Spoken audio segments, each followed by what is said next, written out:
Good evening.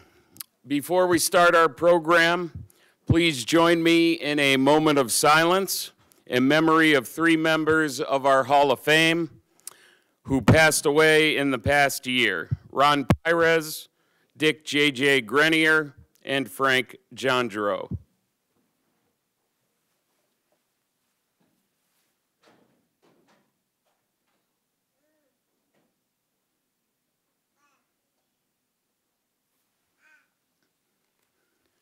Thank you. Good evening and welcome. And for those of you who are alumni, welcome back to Eastern Connecticut State University and the 30th Athletics Alumni Hall of Fame induction ceremony. My name is Scott Smith, Chair of the Hall of Fame Committee, and I want to thank all of you for being here this evening as we celebrate the rich history of Eastern Connecticut athletics.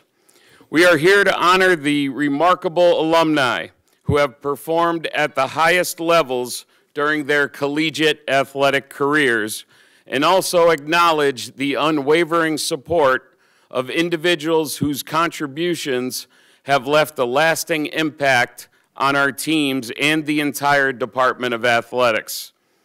Before we get to our introductions, I would like to extend a very warm welcome to Eastern's new president, Dr. Karim Ismaili, who is in attendance with us this evening.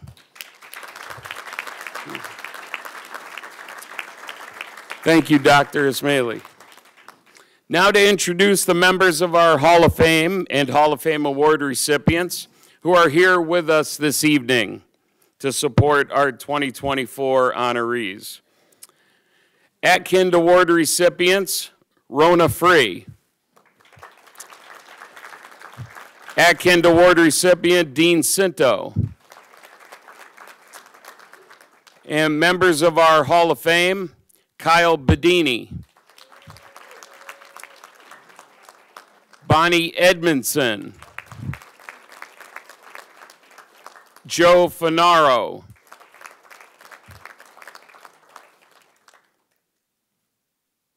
Bill Holowati,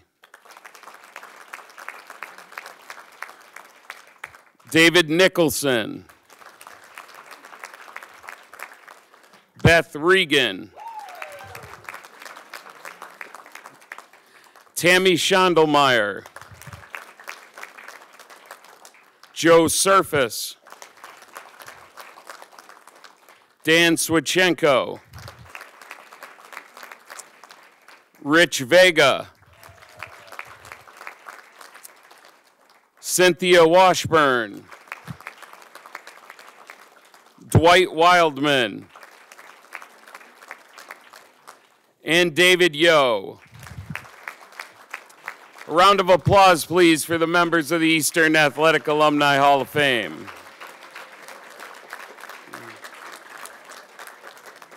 And now to formally introduce today's honorees. First, our two 2024 Little East Conference Hall of Fame inductees, Baseball Hall of Famer Joe Surface, and Men's Basketball Hall of Famer Rich Vega.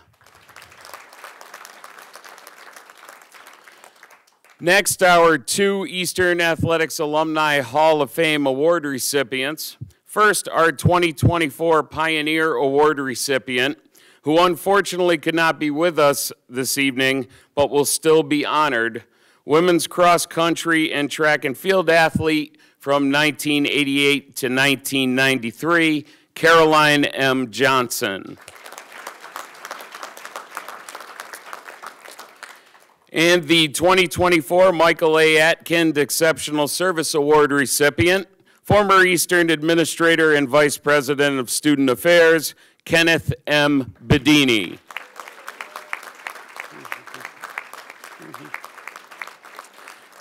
And finally, our four Eastern Hall of Fame inductees. Our first inductee, men's soccer player from 2004 to 2007, Jonathan J. L. Barney.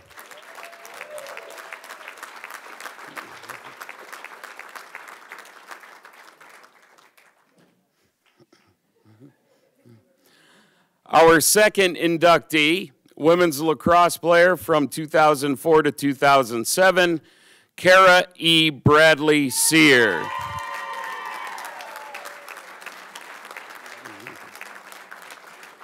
Our third inductee, baseball player from 2001 to 2004, Eugene A. Julian.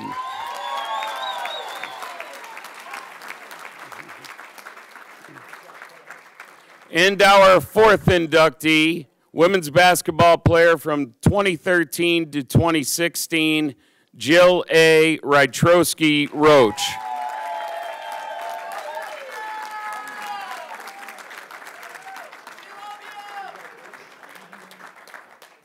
Ladies and gentlemen, the 2024 honorees of the Eastern Athletics Alumni Hall of Fame.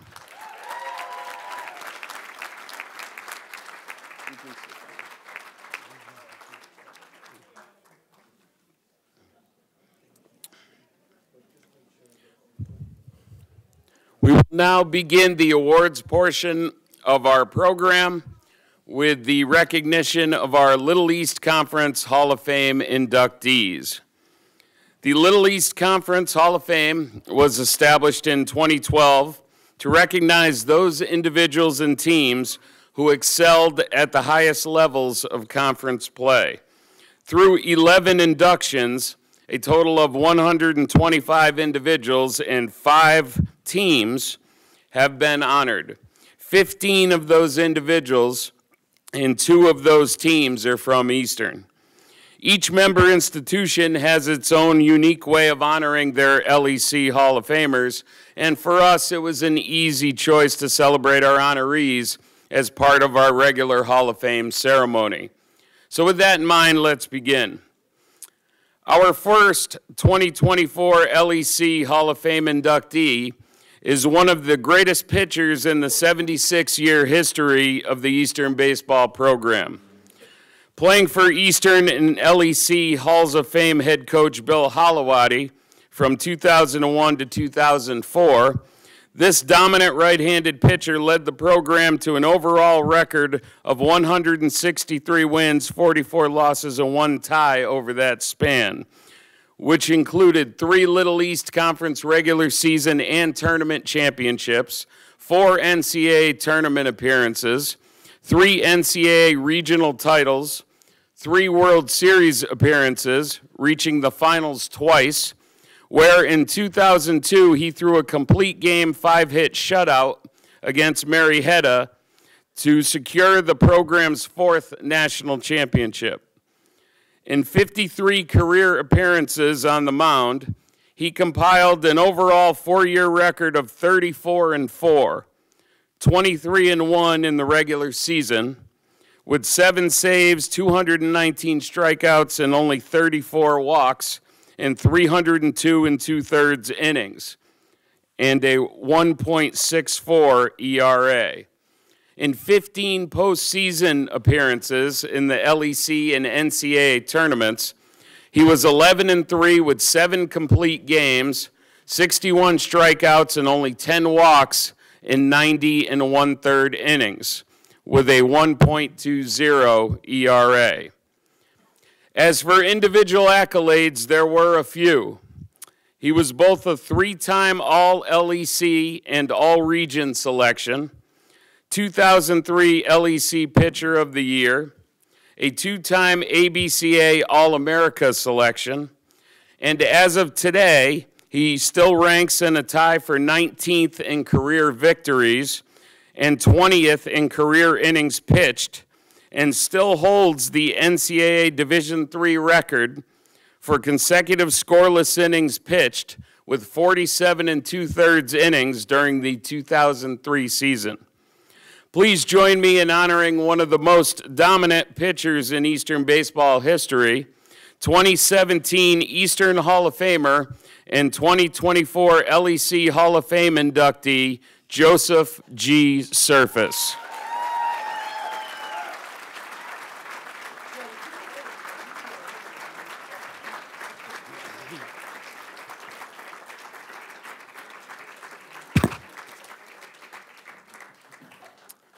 Making the presentation of the LEC Hall of Fame ring will be Hall of Fame coach Bill Holowati.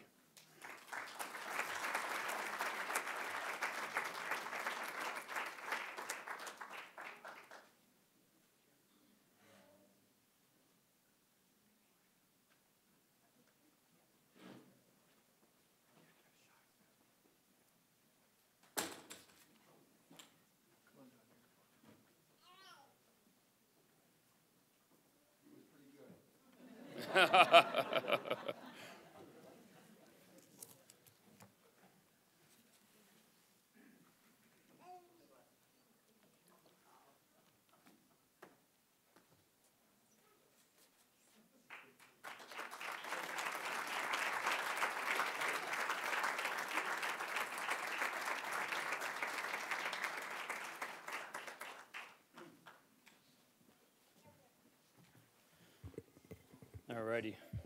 Is this high enough for me, Smitty? Okay. All right. Thank you and good evening. I'd like to start by thanking the Little East Conference Hall of Fame Committee. For those that know me know that I'm not big on individual awards or recognition, but of course honored and humbled to join this elite club, especially considering the hundreds of athletes that participate across the 9 different institutions in the many sports year to year. I'd like to give a special thank you to Smitty, Bullet, and the E-Club for also taking the time to honor us tonight.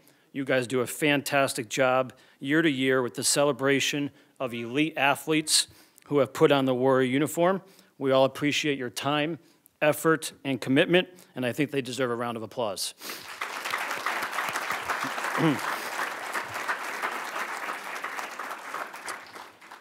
Congratulations to Rich as well in his induction to the LEC Hall of Fame and his amazing career on the hardwood here at ECSU.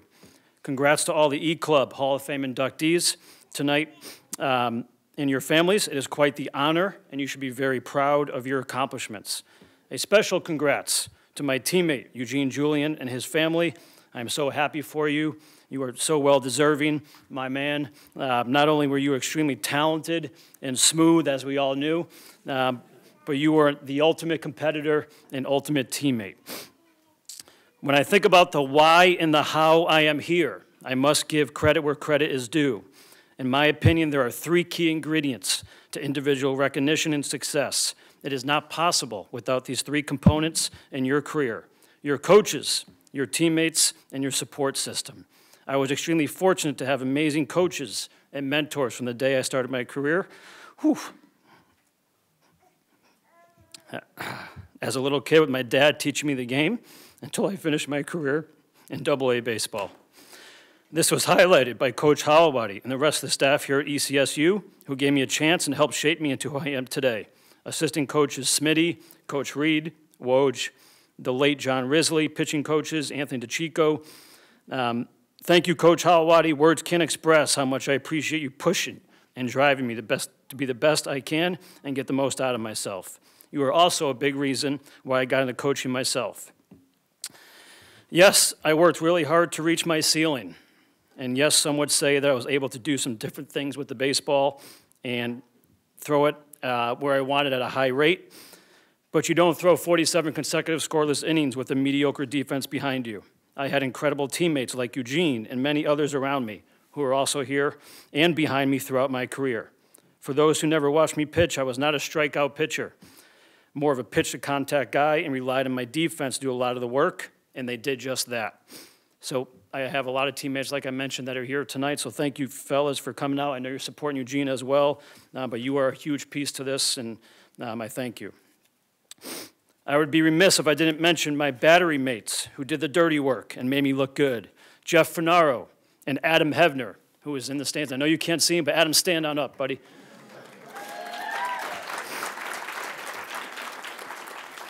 For calling great games, never allow me to shake off. More Finaro than you, Adam. And helping control the running game. So many other names I can mention, but a big thank you to a few of my very close friends and roommates who made a huge impact on me: Ty Bongiovanni, Steve Libera, roommates Jay Peckrell, Mike Cunningham, and Adam Serwinski, who was like a big brother and showed me the Eastern way. Last but not least, thank you to my loving support system and family, who I had in my corner at all times. My parents, brother, my wife Tara, who was my girlfriend in college, so she was along with the ride. Oof. My aunts and uncles, close friends, who have been by my side starting as a little leaguer, through high school, through college, and then through the professional ranks. There are ups and downs in this game. It is a roller coaster ride, and it's not possible without the strong support system. My daughters Ava and Clara here, stand up.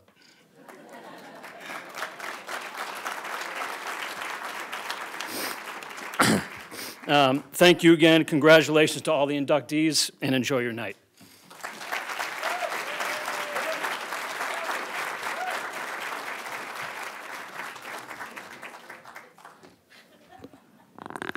Congratulations, Joe. As a sophomore in the year 2000, our second LEC Hall of Fame inductee laid the foundation for his Hall of Fame career by leading the Warrior men's basketball team on a Cinderella run to the program's second LEC tournament championship and a berth in the NCAA tournament.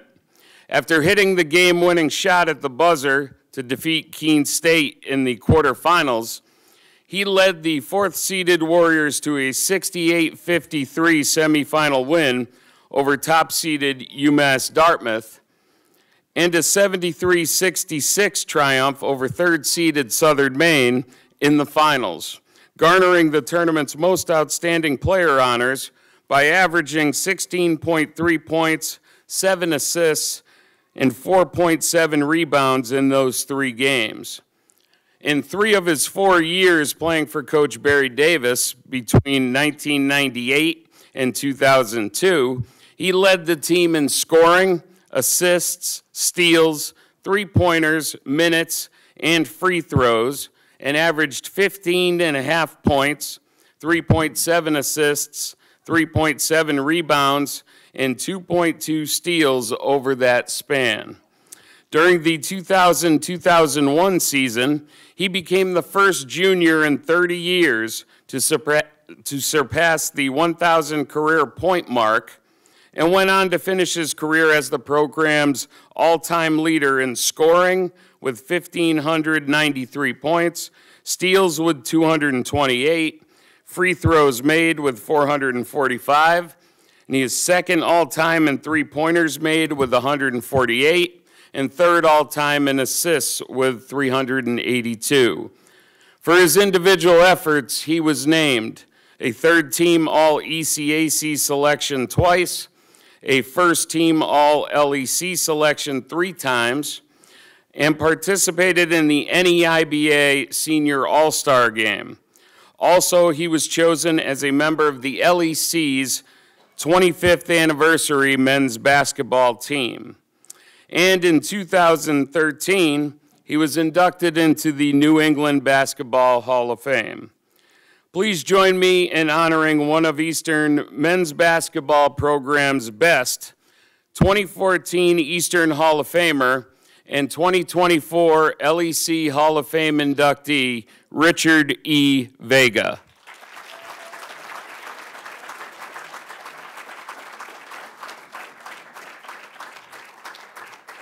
Making the presentation of the LEC Hall of Fame ring will be Eastern's men's basketball coach, Bill Geithner.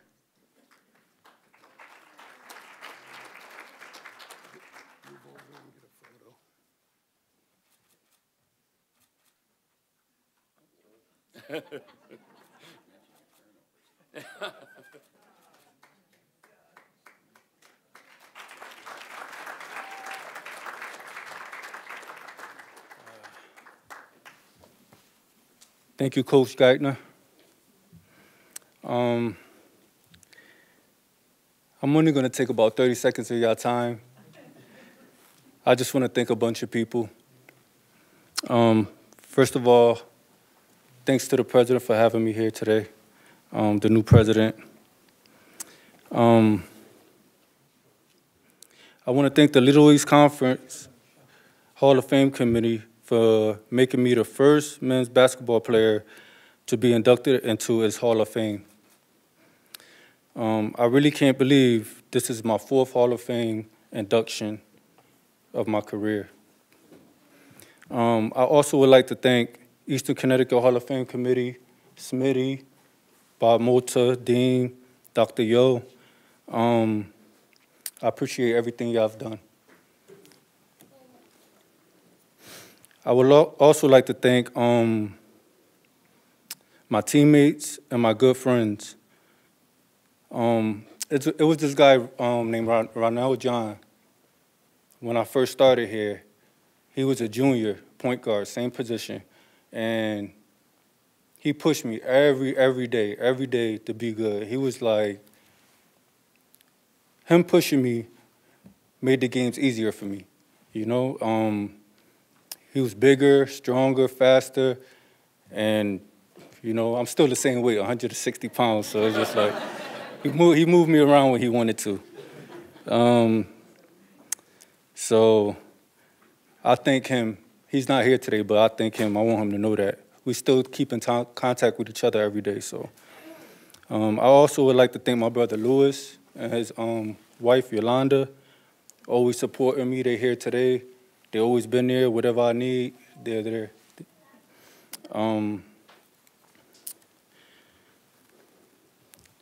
For y'all that don't know, I have 2 mothers.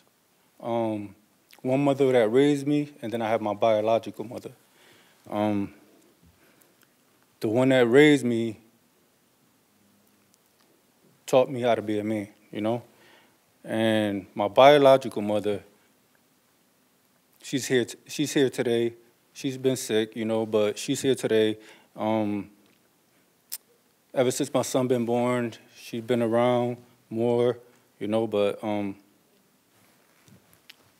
just happy she's still here. Finally, like I said, I'm gonna keep it short. Finally, I want to thank my future wife, Beverly.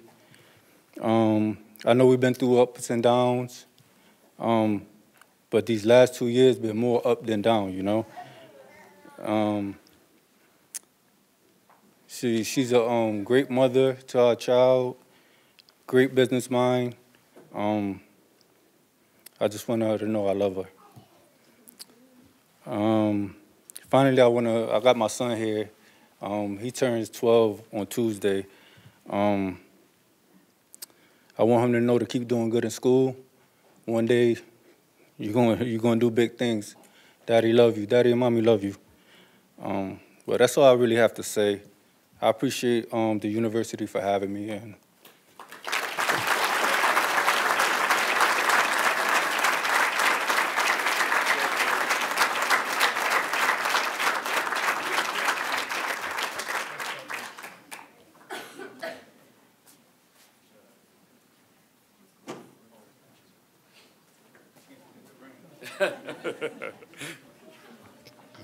Congratulations, Rich.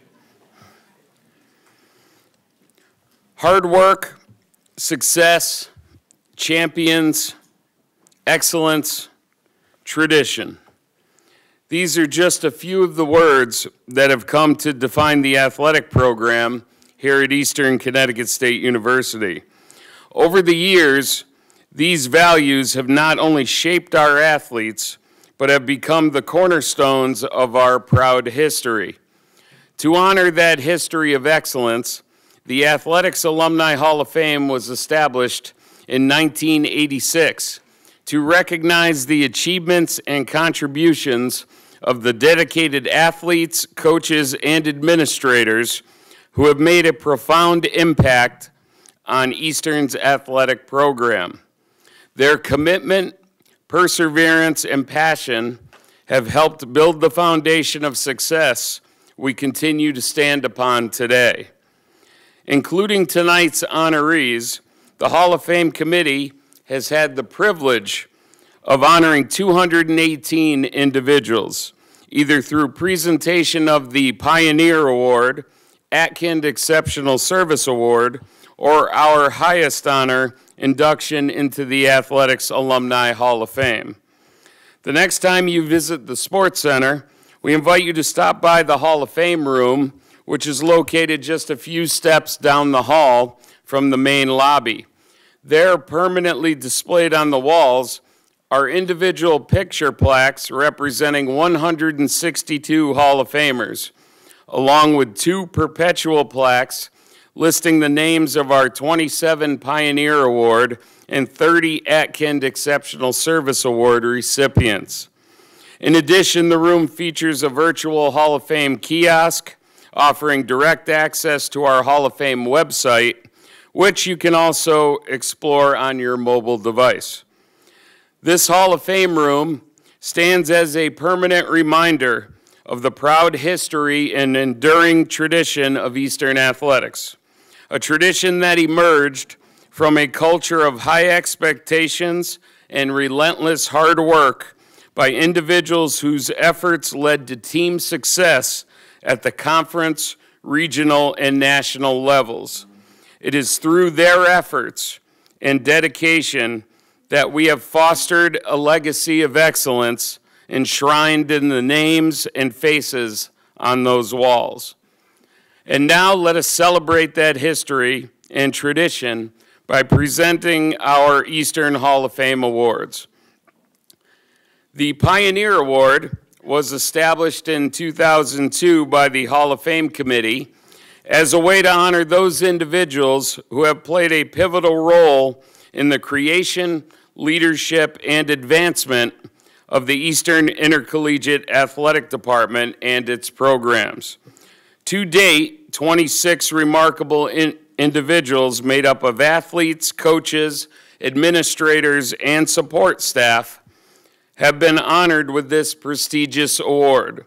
And we are very proud to honor another very truly worthy individual this evening. Caroline Johnson competed in the sports of cross country in the falls of 1988 and 1991 through 1993, and track and field in the springs of 1989, 1992, and 1993 under 5 different part-time head coaches. A highly committed and competitive athlete who fought through numerous injuries during her career, Caroline dedicated herself to becoming the best distance runner she could be. Consistently putting in extra miles and training on her own, she displayed the work ethic and habits necessary to raise her performance to a higher level. A true leader and a great teammate, Caroline always gave maximum effort, a trait that did not go unnoticed by her coaches and other team members. As a freshman in the fall of 1988, Caroline competed in the inaugural Little East Conference Cross Country Championship, finishing 7th and becoming the first ever Eastern cross country athlete to earn all conference honors. Finishes of 5th in 1991, 4th in 1992, and 3rd in 1993 garnered more all-conference honors. As a senior in the spring of 1993 track and field season, she also earned all New England honors with a 4th place finish in the 10,000 meters at the New England Championships. To this day, she still holds the 6th fastest time in the 10,000 meters and the 14th fastest time in the 5,000 meters in Eastern women's track and field history. With her tremendous work ethic, commitment to training, and her success at the conference and regional levels, Caroline Johnson raised the expectations and created the blueprint of success for those that followed her in the women's cross country and track and field programs. On behalf of the Hall of Fame Committee, it is an honor to present our 27th Pioneer Award to former women's cross country and track and field athlete Caroline M. Johnson.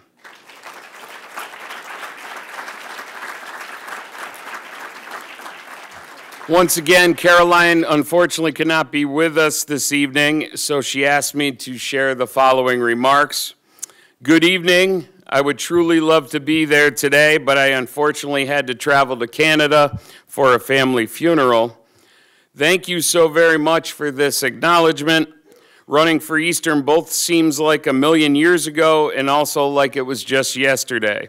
After finding out that I would be receiving this award back in May, so many memories of my time competing for Eastern came flooding back, and I was reminded what a fulfilling, great experience it was. One memory that stands out in particular was a preseason practice day before cross country in the fall of 2022. Sorry, in the fall, that doesn't make sense. That's what it says. In the fall, the coach at the time, Steve Browning, thought it would be fun to stagger everyone's start on a long run to Baltic to have breakfast at his parents' home. My future coach, Kathy Menizza, who had been a great running buddy for years, met me at practice to run with me so I wouldn't be running alone. Coach Browning then let the other girls get in the van and drop them off 4 miles ahead, and I had to run until I caught them. It took 12 miles. I'm pretty sure I was annoyed the whole time I was running, both because of the concept of this challenge and the ridiculous traffic on Route 32. But it's one of my favorite memories as well because of the challenge and the competition it sparked in me, which is my favorite part of running competitively. I hope the current student athletes realize what a gift it is to have this opportunity to compete, and they appreciate it every time they have it. I very much appreciate this award. It really means a lot to me. Thank you again, Caroline Johnson.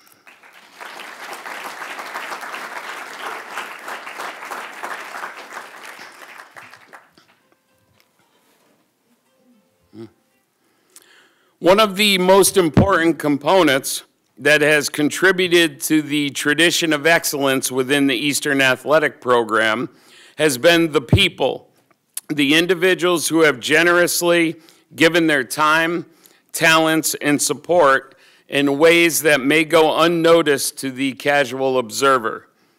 These are the people who, whether as individuals or as part of a group or company, have invested their time and resources to provide the little extras that helped establish Eastern as a benchmark for successful collegiate athletic programs.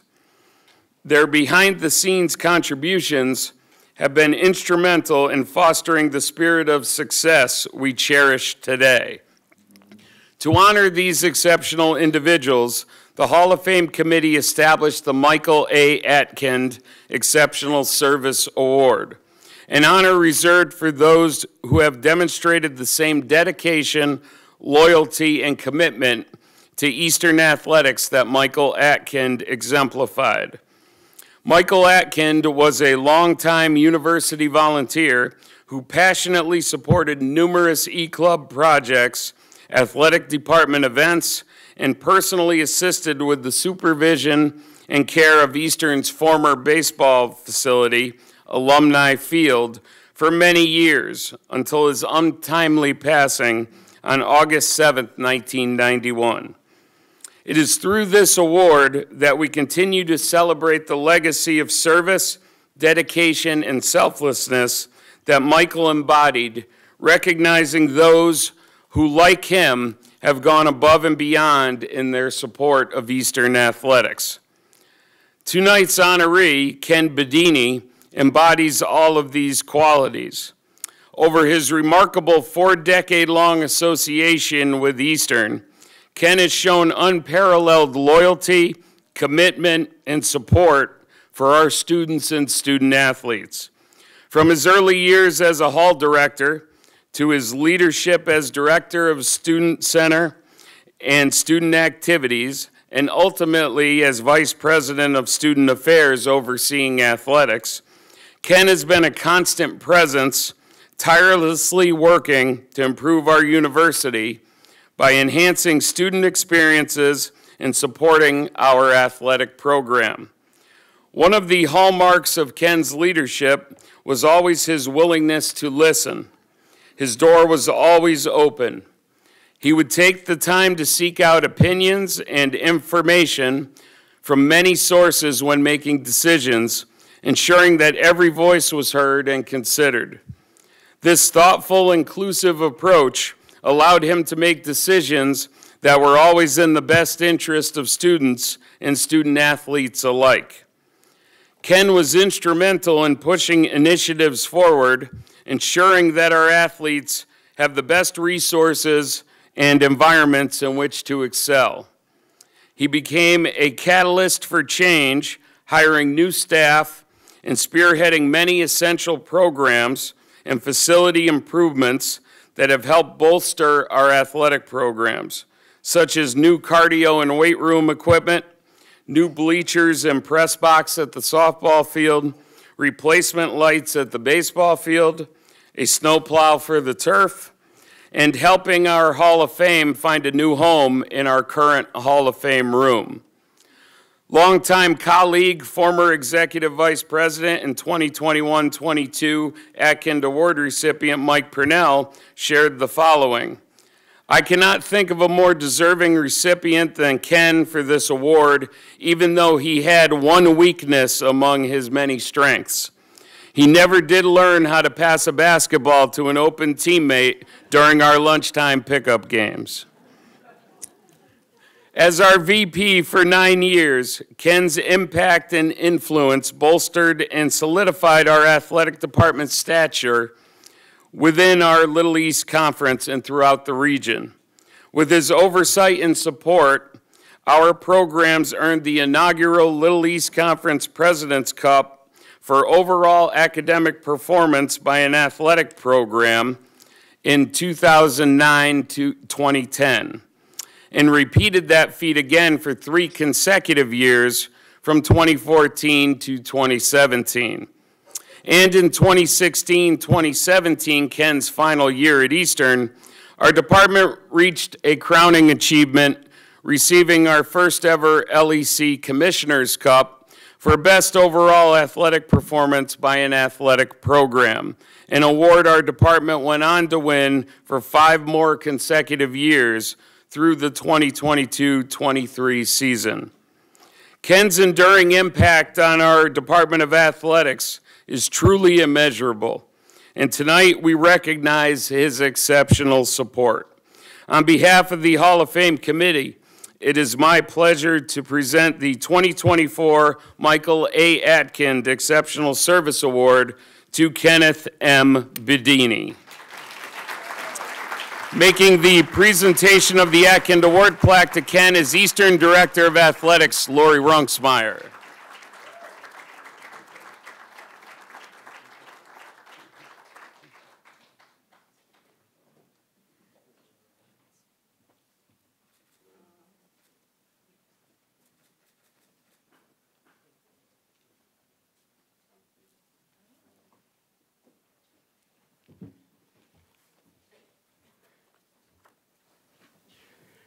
Thank you very much for that kind introduction.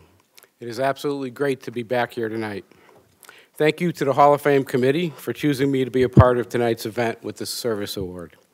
Congratulations to this evening's award recipients for the work they did and the sacrifices they made over many years.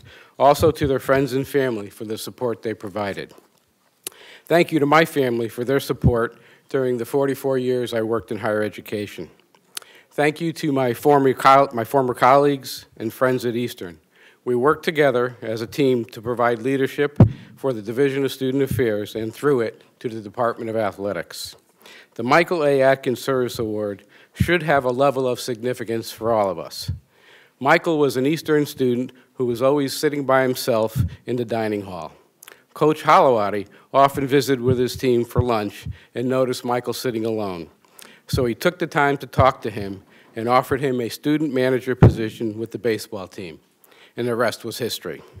His involvement with athletics began in 1973 and continued through his unexpected passing in 1991. Long after he graduated, he was still volunteering, a true role model for what service is all about. In the spirit of Michael Atkind, I was just doing my job, working hard to put students in the best possible position to excel so they could stretch beyond their potential to be their very best. I always believed service was important and still do. As the years have progressed, I have come to better understand that amongst the many things important to me, aside from my family, what really matters when we have nothing else, our name and our integrity. As it relates to service, British writer C.S. Lewis said it best: integrity is doing the right thing even when nobody is watching. Thank you.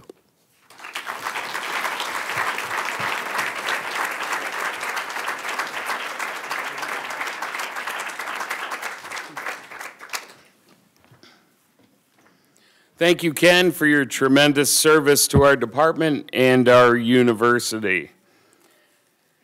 And now, the presentations for the 30th induction class of the Eastern Athletics Alumni Hall of Fame.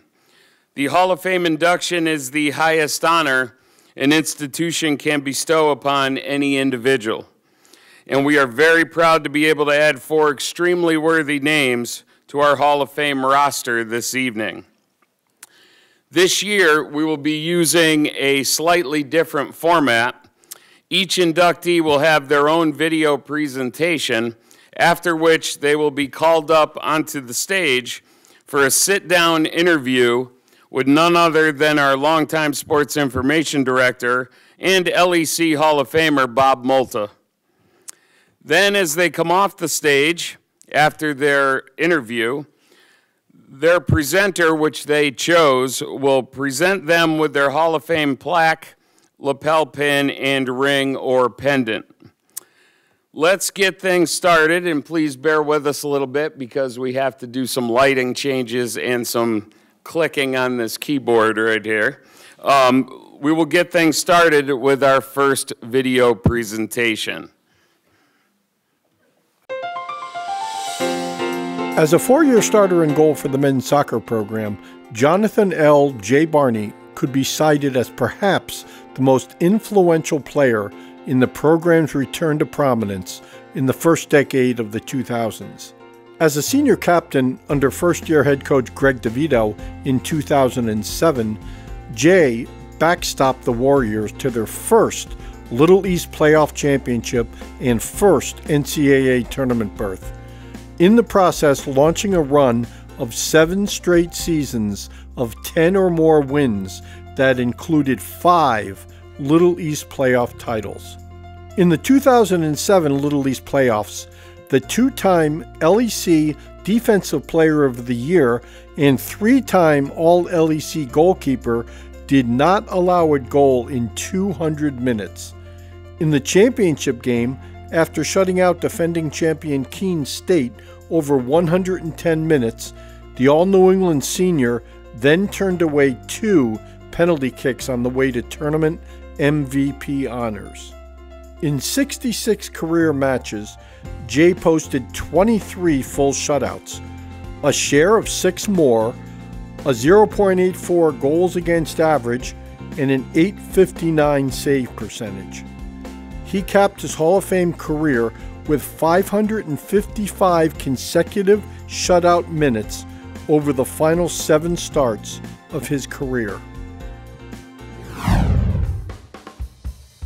Good evening. My name is Greg DeVito, and it is my pleasure to introduce Jay Barney as an inductee into the Eastern Hall of Fame Class of 2024. Jay has been and continues to be a huge part of Eastern soccer for the last 20 years. Jay was not only a tough, skilled, and smart athlete, he was also a gifted coach with us for many years and is an extremely dedicated alumnus. Jay came to Eastern at a time when the program was not in a great place, having experienced 5 consecutive losing seasons prior to his arrival in the fall of 2004. Out of high school, Jay had offers from a number of other schools, including those at the Division I level. But luckily for our program, he chose Eastern. Jay led a group of guys that turned the program around in a very short amount of time with a competitiveness and toughness second to none.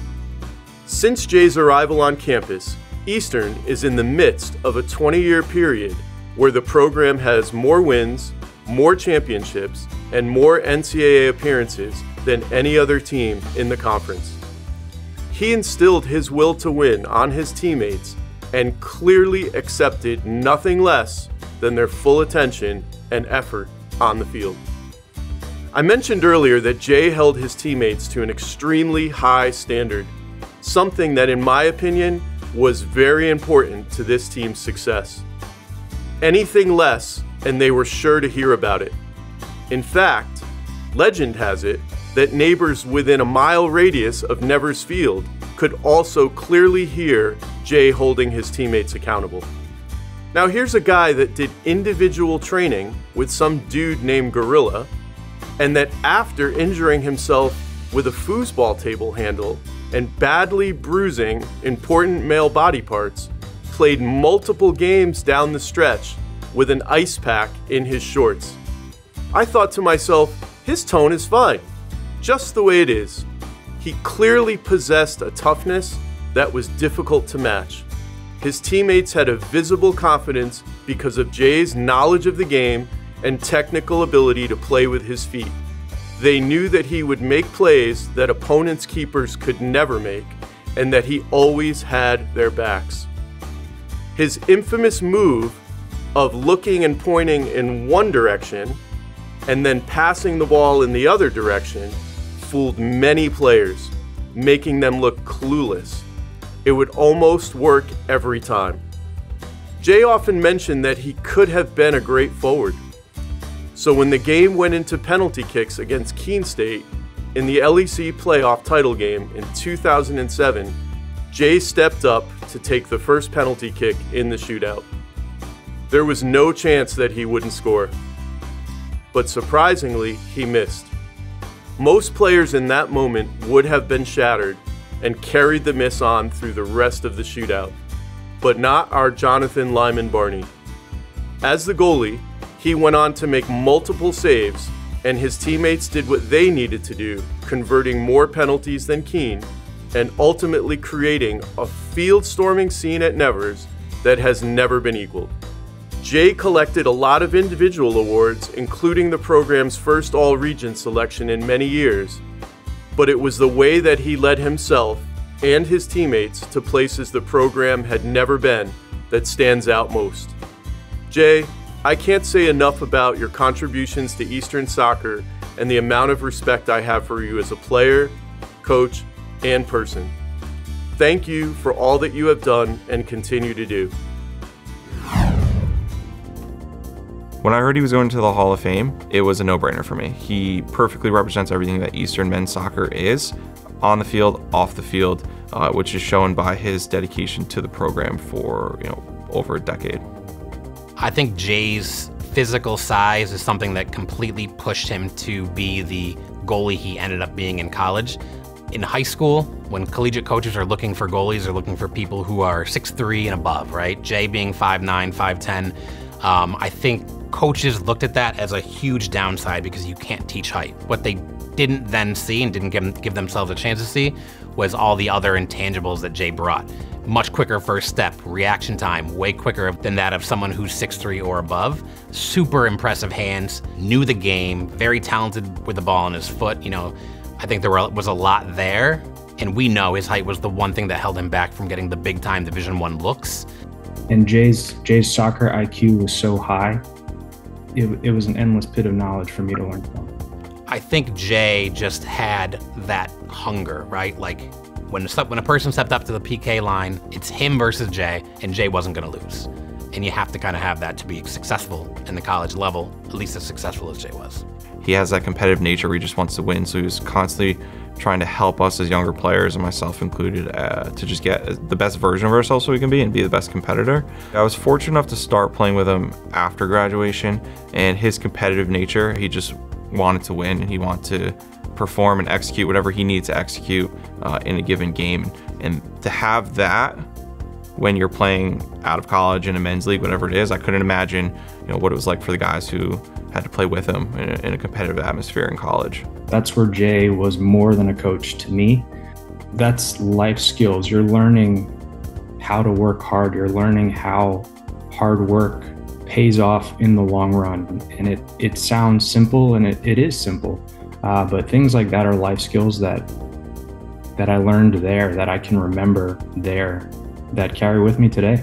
Communication between Jay and myself as the goalie and the center back, communication was vital. To have a goalie directly behind you as your last line of defense that you completely trusted and knew that they were going to, handle any responsibility sent their way was huge. He was an awesome bridge between us as young players and the coaching staff. He immediately took on a mentorship role, helping us with anything we needed on off the field. He was, for me personally, my go-to guy to reach out to for advice. Jay was the older brother that I never had. He was the older brother that everybody needs. He'd push you beyond your limits, but he did it in a way where he didn't really have to push you. He made you believe you could be the best, and then you wanted to do it. You wanted to continue working hard. There was no way you were going to let him down. When we got into penalty kicks, we knew we were going to win. Not because we were better penalty kick takers, but we had Jay in goal. They had a very good goalie as well. Didn't matter. He was not on the level that Jay was. Jay made 3 saves, which is, again, unheard of. 2009, we're in the LEC championship game at home at Eastern. We win 1-0. How I remember it is one of the first hugs, if not the first hug after the whistle blew, was Jay. I was in goal on the far side of the field, so opposite side from our bench. So for him to make that trek across the field, I think that's what I remember, and that speaks volumes to that relationship I think that we had, that we built, and he was the best. He was the best. One of my favorite memories, it started one night, this one night practice, I got chipped and scored on. I was embarrassed, humiliated. It's not a good way to get scored on. And in the following weeks, we spent, every session had something to do with making that save. We spent hours, days, weeks refining that skill. And then one night at the end of the season, I believe it was the LEC semifinals, under the lights, the moment comes, the ball gets chipped, and I'm able to get back and make this save. And for me, I know it's a great save, but then you just hear Jay screaming, and he's running down the sideline, hands in the air, screaming from the other side of the field. And for me, right, that's a wonderful feeling to know that, hey, I didn't let him down. At this time, it gives me great pleasure to present as a 2024 inductee into the Eastern Connecticut State University Athletics Alumni Hall of Fame, Jonathan L. J. Barney.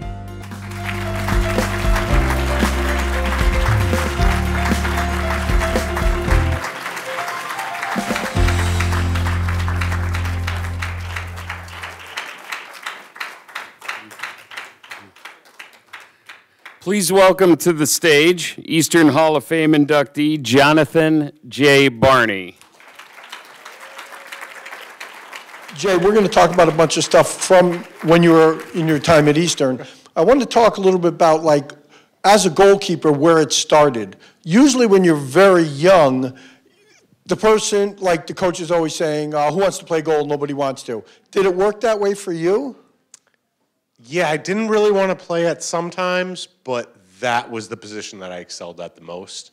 I was lucky enough to have a phenomenal youth soccer coach who actually helps coach with DeVito now as well. So I've known him for 30 years of my life, and he was a huge impact on me playing goalie. What Kyle talked about, Kyle Bedini, expand on that a little bit. In other words, you came from a great E.O. Smith program, one of the best in the state every year. You were undefeated, I think, your junior year, your regular season, yep. And you had something like 24 shutouts. But what was the recruiting process like? In other words, you ended up at Eastern, but how did that whole thing work? It was, I do just want to say, too, we played Kyle's team twice, and I had 2 wins against 1 tie. His high school team? Yeah. So that's something I can kind of keep over his head to this day. The recruiting process was a little bit interesting. I'd known a couple guys on the team, Matt Fitz and Brian Fitz, obviously the coach Fitz as well. So it was close to home. My mom lives about 1.5 miles away from here in Mansfield, so it was a natural fit. And then when Coach DeVito came in, I knew this was going to be the place I'm going to be for my collegiate career. I think Greg mentioned this on the video, but it got cut out, that you sort of recruited him because you came when Franz Innocent was the head coach. Yep. And then did you actually talk to him about coming on after Franz retired? Well, he came on as Franz's assistant. Yes. So there was a period after my freshman year that I actually had transferred to Central. Didn't go there for multiple reasons. Came back and we had a coaching opening on the staff. Coach Vito was one of my high school teachers, and I've known him since I was 14 years old. So he filled that and kind of immediately from day one took over as the kind of the head coach and running everything. Now, you played under another great coach in high school with John Blomstrand, and then you come and you play for Coach DeVito, another outstanding coach. Talk about those two coaches in terms of what they were similar at and what they were different at. I was lucky to play for coaches like that. Both of them, their plans on how to play different teams were unmatched. And I think not only just Coach DeVito and Coach Blomstrand, but you know, I mentioned my youth coach that I played for from when I was 7 to 13, and then you know, my premier coach that played with Kyle. Everybody offered something different. Everybody was at least excellent in their one category. So mine and Kyle's, you know, premier coach, his big thing was motivation. And I'll say motivation and fear. A lot of fitness, a lot of running, a lot of don't mess up, but I thrived off things like that. That was something that kind of shaped my mentality as a player and also as a coach. You know, I think anybody that goes to E.O. Smith High School, your school is basically on the campus of UConn. Any time at any point when you were growing up through junior high and stuff, in your back of your mind saying, I would love to play at UConn? For sure. The one thing that I loved, though, was playing the actual game. I didn't want to go somewhere where I was just going to practice and never playing a game. Goalkeeper's a tough position where typically it's either you have 0 minutes or you have 90 minutes. I loved being at Eastern, and I knew it was a position where I could step into right away, play 90 minutes, and make an impact right away. I didn't love training. I just wanted to play in games, and I would always kind of take it up a couple notches when it was game time opposed to training.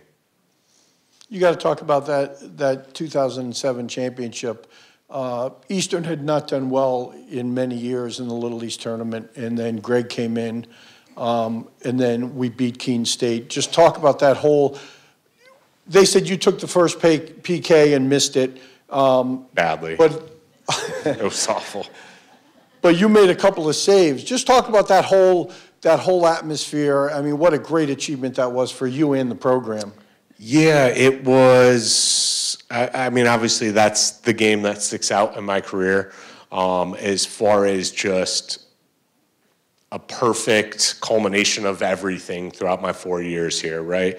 It was playing a team that we had never historically beaten once in the history of the program. And I know every year that I played them when I was here, it was like we always deserved more. We always deserved that win. Going into penalty kicks, that was the most confident I'd ever been in my life. I step up. They score on me first. I grab the ball out of the back of the net, and I just didn't realize how much my heart was going to beat and how nervous I'd be actually shooting. Yeah. It had been a while. I have 0 shots on goal for 4 years, and then I thought I was going to score, but at least I could redeem myself and make a couple saves. We're just about going to wrap it up, but I did want to ask you about, like you saw the video, Carl and Espo, the effect that you had on them. I'm sure playing is much better than coaching, but did you realize you had such an effect on them, especially with Carl? Carl and Espo are just 2 of those guys that I'm close with today.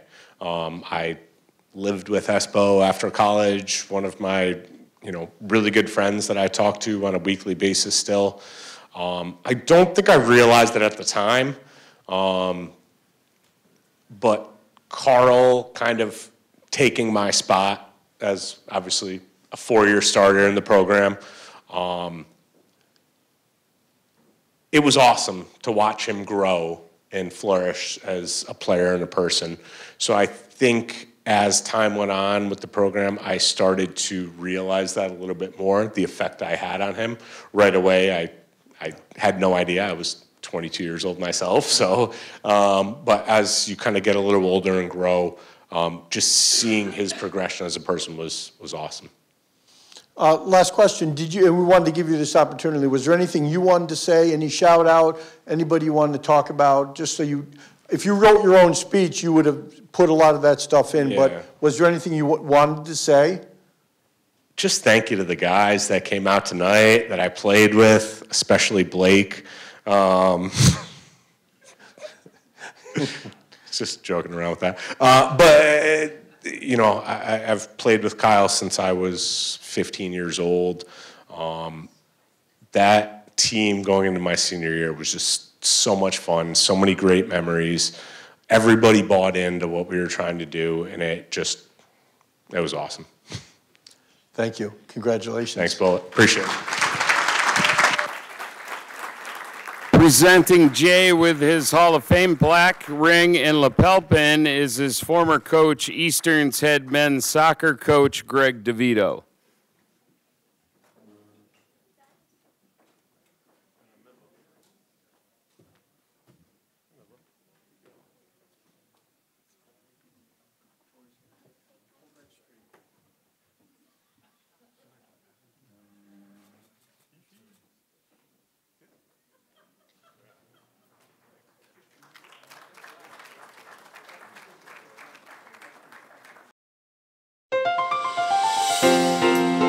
Kara E. Bradley Sear was a 4-year lacrosse starter who never missed a match, helping spark the Warriors to their first 2 Little East playoff titles, first 2 NCAA tournament appearances, and an LEC regular season record of 20 wins and only 4 losses. As a sophomore, Kara was named Inside Lacrosse All-America, one of only 2 such recipients in program history, and that year was named All-Region for the first of 2 straight years, and ECAC All-New England for the first of 2 straight years. She was also named Playoff MVP for the LEC champions. Also as a sophomore, Kara became the program's first LEC Defensive Player of the Year and was additionally named to the All-LEC first team for the first of 3 straight seasons. In 2007, Kara capped her Hall of Fame career with her selection to the prestigious IWLCA Farewell Festival National Senior All-Star Game, which featured the nation's top 40 seniors. Kara left the program as its all-time leader in appearances, starts, and caused turnovers, and ranked 2nd in ground balls and 4th in draw controls. She remains the program leader in caused turnovers. Good evening. My name is Erin Calkins. I am so incredibly honored to be here speaking on behalf of Kara, aka KB, an All-American, 2-time All-Region player, 3-time Little East Conference first team selection, and most importantly, an amazing friend, teammate, and person. Kara, let's go! When KB first shared the news of her induction into the Eastern Hall of Fame, I could not have been happier for her. There is truly no one more deserving of this honor. KB and I were teammates for 3 years. I was in goal and she was the star midfielder. During that time, we won 2 LEC championships, were senior co-captains, and even got to travel to the Czech Republic to represent the US in the Prague Cup together. KB was the most reliable, consistent, hardworking teammate that I have ever had the honor to play with. She came to practice every day, ready to push herself and her teammates. She had a natural ability to make everyone around her better, including me, which is why she was such a respected and natural leader on and off the field. As a player, KB didn't just score goals or play defense. She was a power and asset on the entire field. From end line to end line, she can do it all. Kara was the type of player that after the game, you would look at her stats and say to yourself, God damn, KB, 7 ground balls, 5 caused turnovers, 6 draw controls, however many goals and assists she had that night. She made it look effortless and easy out there. As a present-day collegiate coach, when I look at KB's stats, which speak for themselves, I see caused turnovers, ground balls, draw controls, and all the hustle plays that you cannot teach.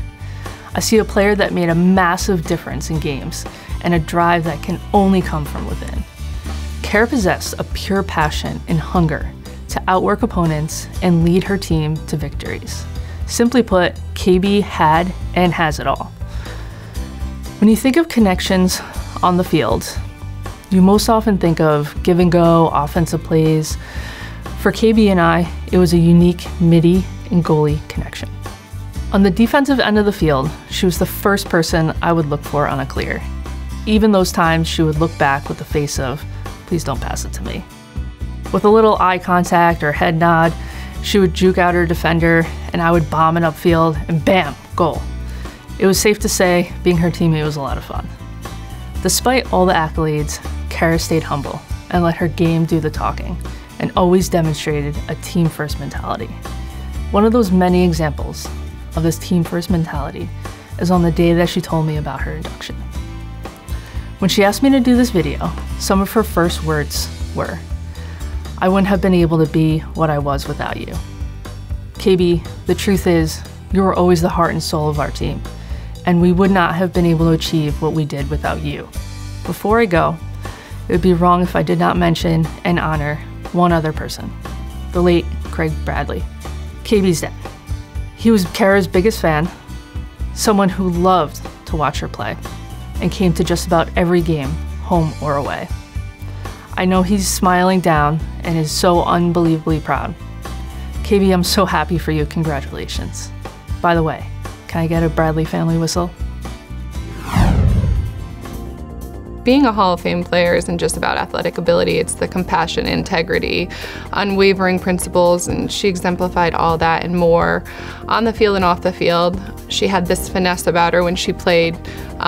She was really tall, so she had this intimidating stance when she played defense. You know, I called her the praying mantis. The traits and characteristics and morals and values that you saw in her family, you saw it in Kara, and you saw it in her game. Kara was just a phenomenal role model as an upperclassman. She was the captain of the team, and so as a freshman coming in, you just wanted to really impress Kara. Kara led by example. She didn't have to say much. You didn't want to disappoint Kara, but you just wanted to play up to her level, and she had this integrity and intensity. She was relentless, and she just made you a better player on the field. I could pass a really sloppy pass to KB. She could catch it behind her back, she could catch it down low, left hand, right hand, she could catch it above her head. And so she made us all look like all-stars. Kara as a player she set the entire tempo for everybody on the team. She made everybody play better. She was the queen of what I call hustle points. So we would play, we played on grass, so they have a beautiful turf field here at Eastern, but we played on grass. So in the stats show, she led in ground balls, and you have to be super technical to get a ground ball in lacrosse on grass.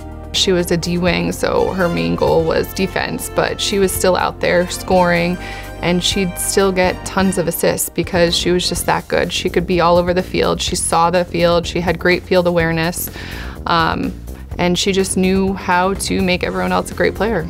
Someone with her talent might be more relaxed on defense, but she brought that tenacity to both the offensive side and the defensive side. She was like a praying mantis on offense and defense, and you just couldn't get by her. Kara was very versatile as a player. I know in high school she played offense, and then in college she was more defense, midfield. But she was versatile. She could play anywhere on the field and make things happen. What I remember about her family, you can't forget.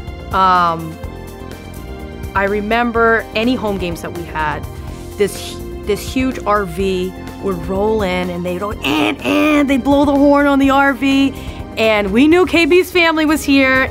I think it goes without saying that I'm super proud of Kara. I was so excited when she told me about this great achievement, but I think we can't forget to mention that her father would be most proud of her today.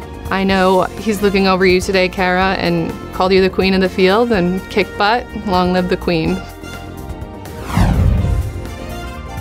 At this time, it gives me great pleasure to present as a 2024 inductee into the Eastern Connecticut State University Athletics Alumni Hall of Fame, Kara B. Bradley Sear.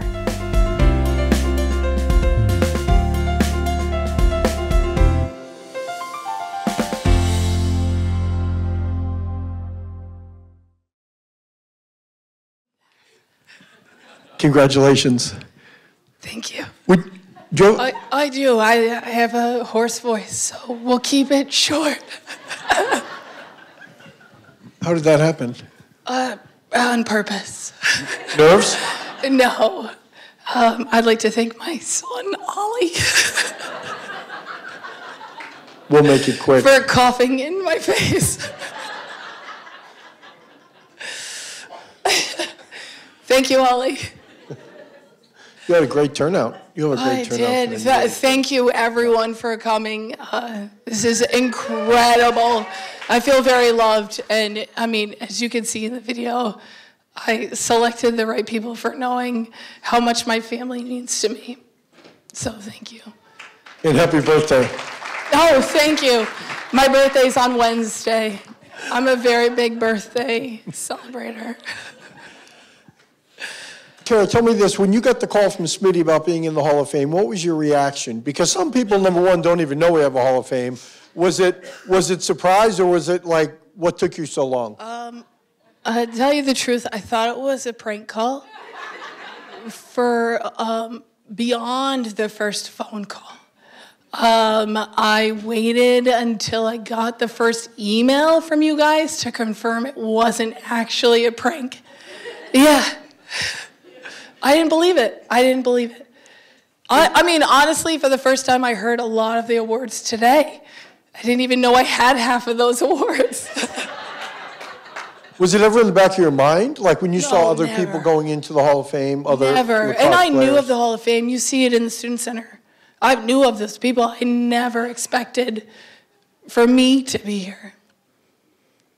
Try and capsulize a little bit your experience at Eastern.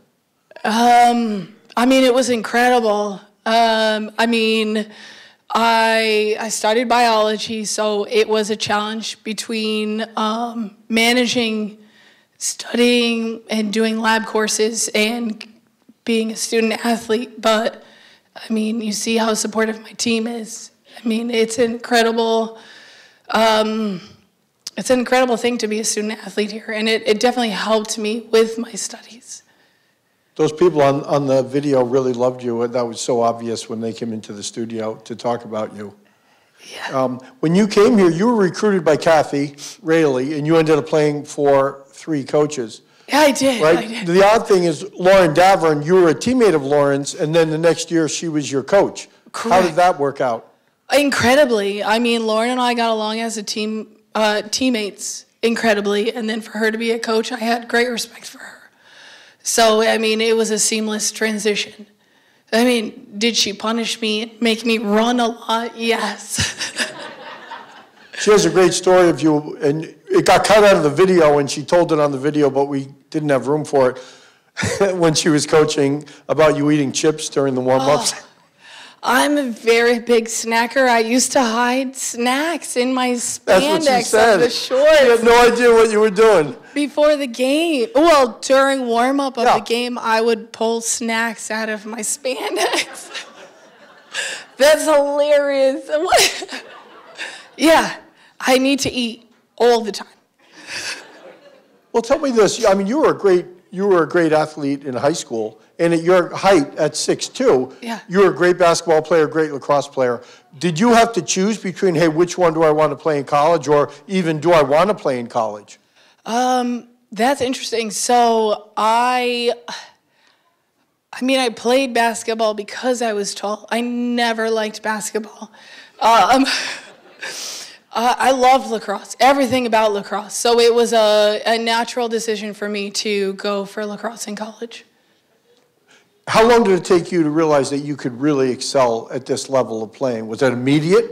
Never. I never realized it. No. I mean, it's still shocking to me that I'm sitting here and people are here recognizing me. I didn't feel like I was great. I mean, she's the reason why I was great. What was one or two great highlights in terms of individual and team? The championships must have been very high on the list. Oh, yeah. I mean, the game that I remember the most was probably defeating our competition team, the Plymouth State. Yes. Up there? Was that the year up there? On their home field, yeah. That was a very difficult team that we always played, and luckily that game I actually got the MVP award too. Yeah, so that was a great game for us. Was it difficult playing for 3 different coaches with 3 different styles? You know, that was unfortunate, but apparently it didn't affect our team at all. Like, we were great, and it didn't affect me individually because I'm sitting here being recognized. So, I mean, it's great because you get individual, like each coach taught me different things, so I can't complain. Like Courtney said on the video, now they're playing a nice turf field, but how difficult is it to be consistently a good person with ground balls on that grass, and that grass was not good? You know, we didn't know any different, so right. So it wasn't, I mean, when you played on turf, the game was a lot faster. Yeah. So, I mean, it was almost an advantage to play on grass. So now mostly they're turf fields, but back then there was mostly grass. Yeah, mostly grass, yeah. Did you, do you want to say anything else? Was there any shout out or anything you wanted to say that maybe we didn't discuss? You covered it? No, without making me cry. Thank you. But thank you, everyone, for coming and celebrating with me. I love you all. Thank you. Presenting Kara with her Hall of Fame plaque, ring, and lapel pin is her former lacrosse teammate, Erin Calkins.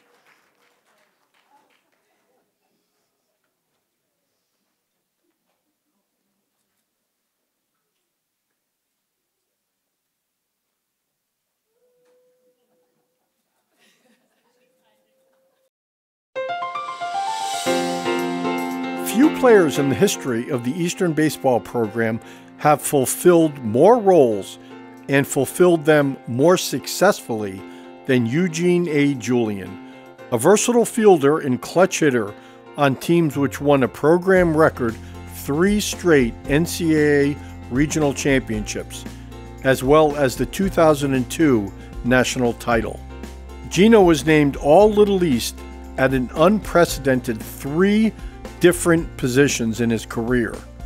After being named LEC Rookie of the Year as a middle infielder in 2001, he was named All-LEC at shortstop in 2002, left field in 2003, and second base in 2004.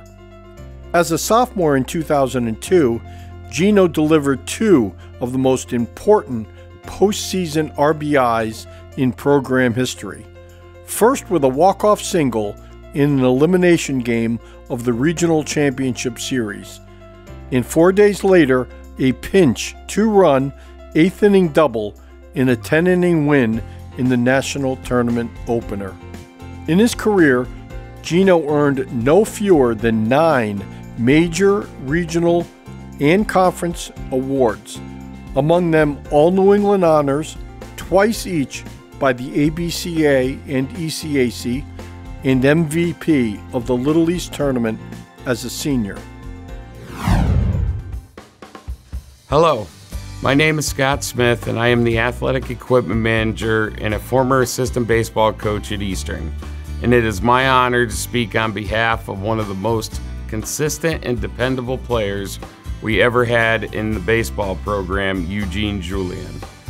Whenever recruits or prospective players would come into the office to meet with former head coach Bill Holowati, the message was always the same. I am looking for someone who is a good person and a hard-nosed competitive player who will force me to put them in the lineup every day. From the moment he arrived on campus in the fall of 2000, Eugene Julian, Gino, was that type of player. Born in Caracas, Venezuela, and raised in Brockton, Massachusetts, Gino found his way to Willimantic following in the footsteps of his high school teammate and All-America shortstop Nick Tempesta. He came to Eastern determined to make an impact, and that's exactly what he did. As a freshman, Gino earned Little East Rookie of the Year honors, helping us to the first of his 3 LEC tournament titles and setting the stage for an incredible 4-year career. Gino's athletic ability, award-winning smile, and versatility on the field were unmatched, as he was honored at the end of each season either by the conference or region at 3 different positions. Whether he was playing shortstop, left field, or second base, Gino had tremendous range and a strong arm. He always made the routine plays and consistently made the difficult plays look routine, making countless big-time plays in the game's biggest moments that certainly would have found their way on SportsCenter's top 10. Offensively, Gino could be counted on to do whatever the situation called for. Get on base, move a runner, lay down a bunt, drive in a run, steal a base, he could do it all. He was a game changer. His speed and quickness on the bases were always on display. Beating out a routine ground ball for an infield hit, taking the extra base, scoring from first on a base hit in the alley, stealing a base in a key situation, Gino made it look easy. The most amazing thing about Gino offensively was ability to come up with the biggest hits in the most clutch situations. Time and time again, he always came through. His ability to focus and produce in key, game-on-the-line situations made him one of the most clutch performers ever to wear the Eastern uniform. The most significant situation that comes to mind occurred in the late stages of the must-win first game of the 2002 NCAA Regional Finals against Wheaton College, when Gino came through with the game-winning single in extra innings, which propelled us on to a Game 2 win and sent us on our way to the first of 3 consecutive trips to the national tournament in Appleton, Wisconsin. A few days later in Appleton, not even Coach Holowati's hip coming out of socket mid-game, or Gino forgetting his white uniform top at the hotel and having to wear the size XXL number 57 extra jersey could stop Gino from being Gino. His late inning heroics continued with key hits in the late innings against Concordia Austin and RPI, helping to seal victories in the first 2 games and eventually securing us the program's 4th national championship. When I think about Gino, I think about the versatility of both his playing ability and his personality. He could show up at a ballpark and coach would have him batting first and playing left field one game. Next game, he'd have to play second and bat third. And Eugene, he never batted an eye when he was asked to do what was needed for the team. When I think of Gino, I think of a player that led with a smile on his face at all times. I played with him 2 years, and at every practice, every game, he was smiling. He was competing. He always competed hard and played hard, but he did everything with a smile. And that, to me, is what I'll always remember about Gino and as a player. Eugene brought all 5 tools to the table. He can hit for average, he can hit for power, he had elite speed, he had a great glove, and he had great arm strength. He was extremely reliable as well to our ball club. He was versatile, he could play multiple positions, and Eugene Julian just had that contagious personality. And Eugene took a lot of pride in that in his prep work. In batting practice, from what I can remember, he put a strong emphasis on having the ability to take the ball the other way. Again, Eugene can hit for average, he can hit for power, and he had so many clutch hits for us. Again, in big moments, whether it was off the bench as a pinch hitter or in the starting role, whether he was playing the infield or in the outfield, Eugene was definitely the guy that you wanted up in the big situation, in the big moment, because he thrived in that moment, and he came through for us numerous times. He was that player, jack of all trades. He could do everything. If we needed a DH, he was our DH. If we needed a pinch hit, because maybe he was struggling for a week or two and he was on the bench, he would get up there, get a pinch hit, working at bat, and get on base, and he did it with a smile at all times. Yeah, Eugene would give haircuts to the players. He actually taught me how to use a straight edge, which I use now on my beard.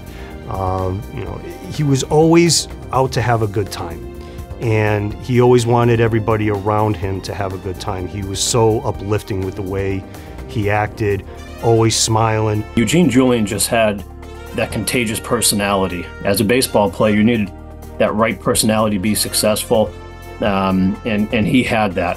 Everyone loved being around Eugene. Again, he was contagious. He kind of just went with the flow. He was competitive. He was gritty, tough, you name it, and Eugene brought it to the table and was a major, major piece to the puzzle for our successful run to the World Series for 3 straight years. We as a team knew he was one of the most important keys to our success, from the national championship in '02 to our runs that we had in '03 and '04. If we don't have a versatile player like that, which made it easier to plug in players at other positions, none of this happens. Gino, in my opinion, is the most underrated player at Eastern Connecticut. Underrated great player, because he did so many things. My senior year, he played second, he played short, he played right field, center, anywhere that we needed help with, Gino was the player. Eugene Julian, I think the biggest attribute that he brought for himself and to our team was that he was never afraid to fail. And I think you need that mentality to be successful. Again, he wanted to be in the big moment, and having that not afraid to fail mentality allowed him to be really, really successful. But off the field, again, he was a joy to be around, great teammate, was always positive. Gino is underrated, but not anymore. At this time, it gives me great pleasure to present as a 2024 inductee into the Eastern Connecticut State University Athletics Alumni Hall of Fame, Eugene A. Julian.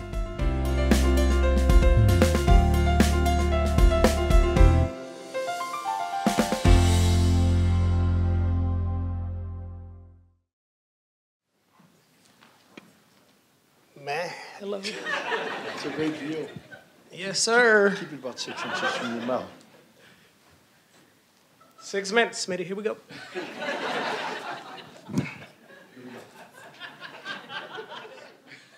Gino, we're going to hold off on baseball for 1 second, but I want to hear about your great dance moves. What was it, Dwight?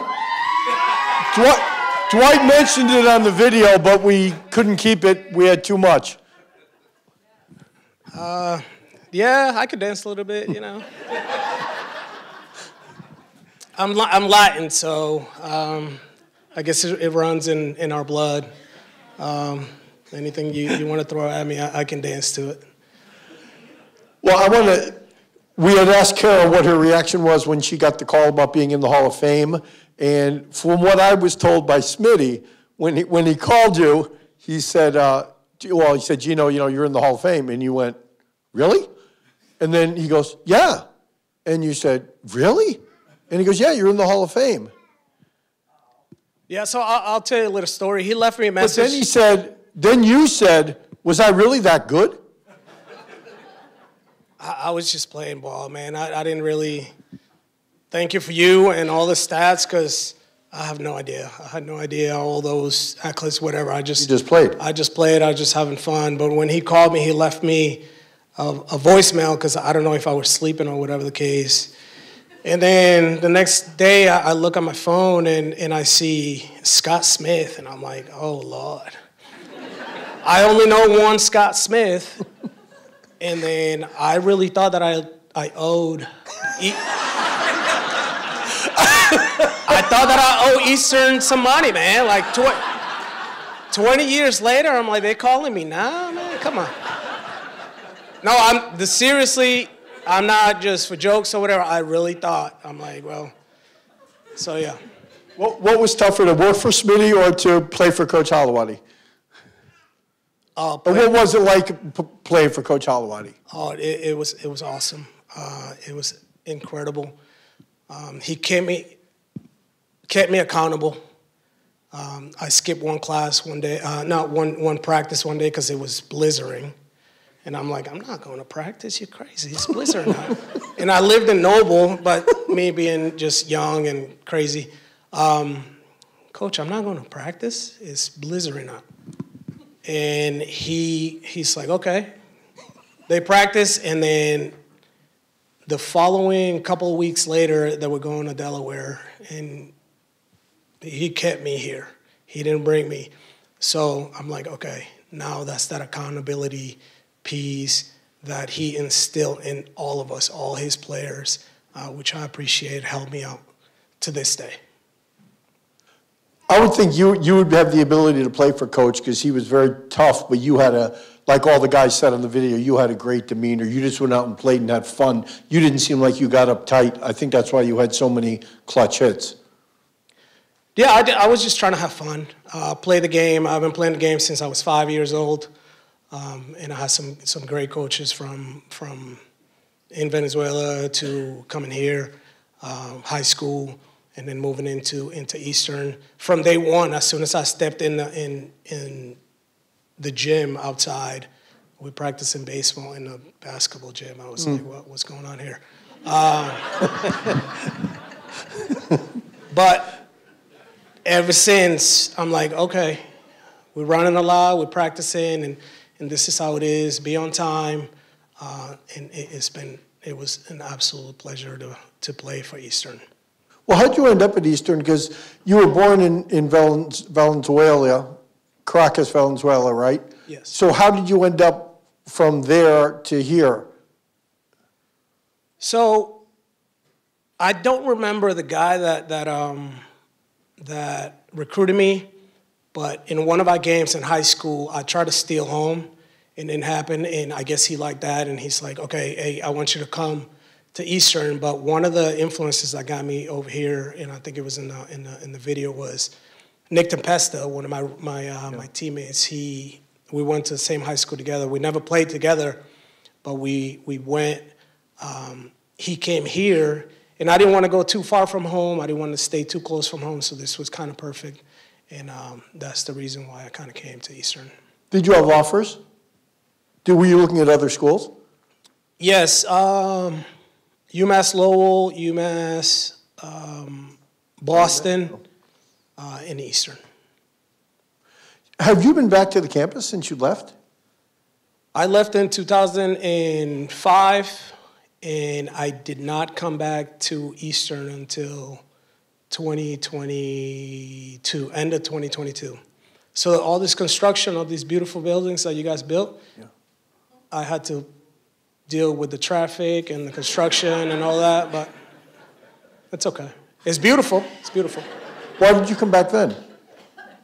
So whenever I live in North Carolina, whenever we travel back here, my family's from my brother. He's from Massachusetts. My wife is from Connecticut. So whenever we come, we spend a little bit of time in Massachusetts, so I stayed with my family, and my wife and my daughter, they go to Connecticut. So that's what happened, and it was time for her to go to Connecticut. And I said, why don't we just meet halfway at Eastern? I need to see her. I haven't been there in a while, so that's when I came.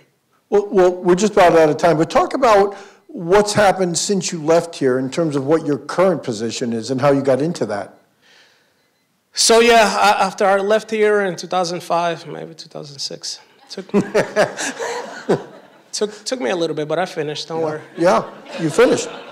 I did. You got it done. I played a little bit of independent baseball, but I always wanted to join the military. Always wanted to join the military. My father said, no. Good thing, because baseball was my first love. So I'm like, okay, let me try this baseball thing out for a while. And then I'm like, okay, I'm 28 years old. I'm getting old. I need to get going here. And then I went to see the recruiter. And then I joined. Joined what? The Marine Corps, 2010.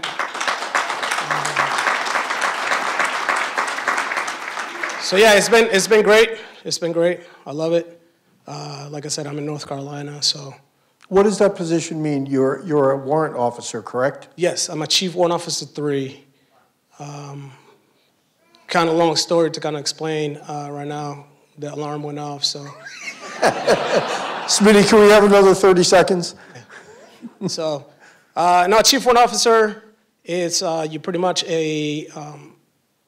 an officer in the military, but you specialize in a military occupational specialty, which in my case is administration.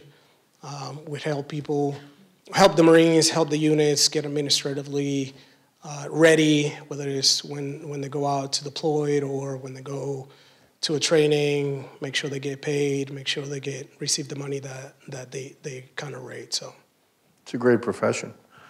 Gino, thank you. Congratulations. Thank you. Presenting Eugene with his Hall of Fame plaque, ring, and lapel pin is his former assistant baseball coach, Scott Smith. That's me.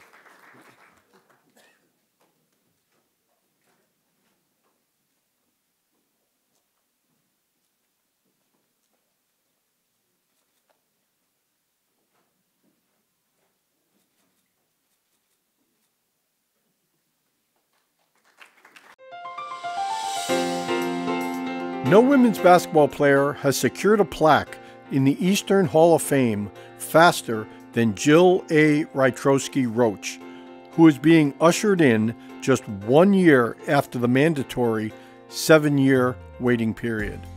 Jill was a starter in the final 110 games of her 113-game career and earned All-America honors not only on the court as a WBCA honorable mention choice, but as the only COSIDA academic All-America qualifier in program history. One of only 2 players in program history with as many as 1,000 points and 1,000 rebounds, Jill's many other individual accomplishments, which include first team All Little East honors 3 times, propelled the Warriors to an average of 18 wins per year, 2 Little East regular season, and 2 Little East tournament titles, 2 berths in the NCAA tournament, and a spot in the 2015 NCAA Sweet 16. In the final 3 home games of her career, Jill was named Most Outstanding Player of the Little East tournament by averaging 18 points and 9 rebounds, shot 50% from the floor, and was 12 of 14 from the foul line. Good evening. My name is Denise Beerley, and it is my pleasure to be speaking on behalf of Jill Rytrowski Roach. I knew that Jill was special when I recruited her from Pittsfield High School over 12 years ago. There was never a doubt in my mind that we needed Jill at Eastern in order to resurrect our winning tradition. I am forever grateful to her and her family for making that decision ultimately to attend Eastern. Jill was a game changer for us right from the start. Jill worked very hard, was extremely coachable, and was a pressure player. She was a winner in every sense of the word, which is evidenced by her All-America status as a senior. The thing that stands out to me the most about Jill is that although she played as an undersized forward, her heart, her toughness, composure, and consistency let her compete and excel against bigger players. Jill finished her career as one of only 2 players in program history with 1,000 points and 1,000 rebounds. Jill and I were a great fit from the start. She made everyone around her better, including myself. And that is truly the ultimate compliment for any student athlete. Everyone on the team wanted to play with Jill. She was named a captain as a sophomore, which had only happened one other time in my coaching career. She never missed a game and started the final 110 games of her 113-game career. I'm not sure what Coach Beerley was thinking, not starting her those first 3 games of her freshman year, as I'm sure she deserved to. We had so many fun times on and off the court during Jill's career. Although we won many games, it was the relationships, connections, and lifelong friendships created that were special because of the team trips, bus rides, team dinners, and yes, the practices we all experienced together that made up so many wonderful memories. One of the most special seasons that we have had with Jill was our run to the NCAA Sweet 16 in 2015. That team clicked the entire season, winning the LEC championship on our home court and continuing on into the NCAA tournament. Jill was amazing during this stretch of her career, performing on the court but also serving as a high-level leader. Jill comes from a great family. Today is a time to celebrate Pam, Myron, Allison, Caleb, and her new addition, son Lucas. I want to thank her family and friends for supporting her decision to attend Eastern those many years ago. Congratulations, Jill. The entire program is proud of you, and I am proud of you. It was truly my honor to have been your coach and to see everything that you've accomplished during your time at Eastern and beyond. All your personal and professional success is much deserved. When I found out Jill went into the Hall of Fame, it was actually very casually over a text message. Is she being serious right now? I'm so humble, but I couldn't believe how casual she was about it. When she told us that she was in the Hall of Fame, she just kind of sent a text out and was like, I'm in the Hall of Fame. Do you think that you'd like to be part of my introduction video? Just kind of all in one sentence, which is such a Jill thing. Even when she was All-American, she was like, yeah, I'm All-American, and just kind of like continued throughout her day. Right, so Jill, in the most humblest way possible, just sent it in a group text. So, and that just speaks to who Jill is. As a person, Jill is extremely authentic.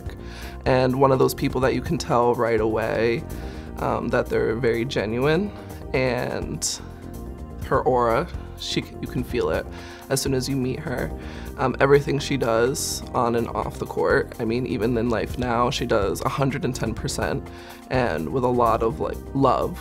Jill has many wonderful personal qualities. She was one of the most hardworking people on and off the court that I've ever met. She was just really responsible and caring about all attributes, really. So she was, the first one to be at lifting, very dedicated to obviously working towards that part so that our game would be better. But also in the classroom, she was someone that would always help people. I had a lot of classes with her, so she's just really an all-around caring and dedicated person. She focused on her play on the court, but she also focused on her academics, and that all inspired us to focus on our academics and to play harder on the court. Her intelligence definitely carried on to the court. She had a great basketball IQ. She knew a lot about the game, but she also knew a lot about her teammates, who she was playing with, the other 4 that were on the court during a game. When I think about Jill, I think about her leadership style. I think about her ability to lead by example, both on and off the court. I think about her ability to stay focused on the task at hand. I think about her ability to always keep her composure. She's never very flashy. It almost was like she was taking a backseat role in everything and just happy to be there and happy for everyone, but really she was the driving force in a lot of our success. But that's just who she is as a person, just really humble, really caring, And, you know, she's like, yeah, I'm in the Hall of Fame. It's like, what? You're in the Hall of Fame? Of course, I'll do anything to help you. It's such an honor, and she's just been such an incredible teammate to have and friend, and I'm just so happy for her. We know that every time that Jill steps on the court, she is going to give it her all. She's going to give high energy. She's going to put the ball in the hoop. She's going to get that steal. She's going to get a block, once again, at that 5'9" height. She's such a great lead by example type of player that inspired us to be our best as well. I mean, she looks like an average post player, but she's anything but average. She really knew how to make you better in practice, and there were no days off. There were no easy days. You did not want to guard her. You wanted to be on her team because she was gonna make it that much harder and push us.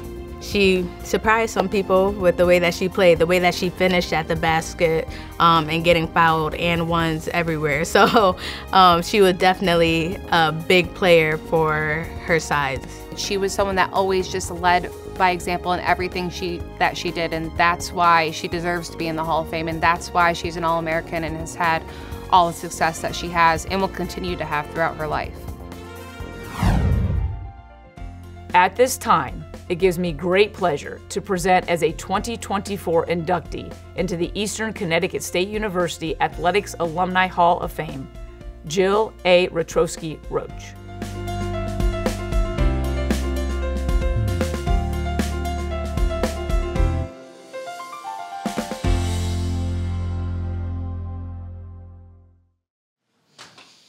Congratulations. Thank you. What was your reaction when Smitty called? Did you get the phone call, or was it a message that he left?